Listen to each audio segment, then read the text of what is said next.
नमस्कार मित्रांनो, आज आपण बोलणार आहे मोबिलिटी आणि स्टॅबिलिटीच्या संदर्भात.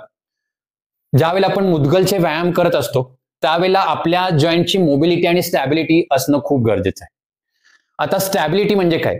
आपण ज्यावेळेला मुदगलचे व्यायाम करणार आहे, ज्यावेळेला मुदगल आपण पकडतो, आता हे मी छोटा मुदगल घेतलेला आहे तुम्हाला दाखवण्यासाठी, त्यावेळेस ज्यावेळेला तुम्ही हे होल्ड केलेलं आहे त्यावेळेला या जॉईंटमध्ये स्टॅबिलिटी असणं खूप गरजेचं आहे. म्हणजेच काय की एखादा जॉईंट आहे, त्या जॉईंटच्या आजूबाजूला जे मसल आहेत हे चांगले स्ट्रेंथनिंग असणं गरजेचं आहे, त्याच्यामध्ये ताकद असणं गरजेचं आहे.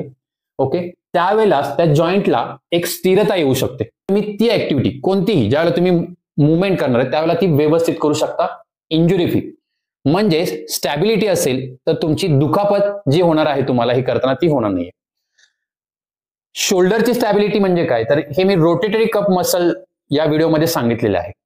तसेच मोबिलिटी म्हणजे काय की एखादा जॉईंट आहे आणि ती जॉईंटची एक रेंज ऑफ मोशन असते की शोल्डर माझा या साईडला एवढा जाऊ शकतो, एवढा जाऊ शकतो, किंवा या साईडला एवढा जाऊ शकतो.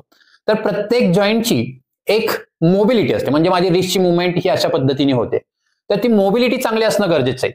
त्यावेळेलाच तुम्ही ती जी हालचाल आहे, जे मुदगल घेऊन करणार आहे ती तुमची व्यवस्थित होणार आहे. जर माझी मोबिलिटी चांगली नसल्यास, तर मी समजा हे मुदगल मी बाहेर येऊन गेलो आणि माझी मोबिलिटी एवढीच आहे आणि तुम्ही काय करणार आहे त्यावेळेला ही मुवमेंट करायला जाणार त्यावेळेला तिथे तुम्हाला इंजुरी होण्याचे चान्सेस जास्त आहे. त्यामुळे मोबिलिटी आणि स्टेबिलिटी हे दोन्ही आपण याच्यामध्ये इम्प्रूव्ह करणं गरजेचं आहे. वॉर्मअप मध्ये मी तुम्हाला या एक्सरसाइज सांगणार आहे की या, आणि त्याच्याबरोबर तुम्हाला बाकीचे त्याचे स्ट्रेंथनिंग एक्सरसाइज सुद्धा मी तुम्हाला सांगणार आहे. मग ते प्रत्येक जॉईंट असेल, शोल्डर असेल, रिस्ट असेल किंवा तुमचे हिपचे जॉईंट असेल, कारण आपण फक्त अप्पर बॉडीने फिरवतोय, म्हणजे अप्पर बॉडीची तुम्हाला मोबिलिटी स्टॅबिलिटीची गरजेची नाहीये, तर ऑल ओव्हर बॉडी मधले तुमचे ही रिक्वायरमेंट आहे.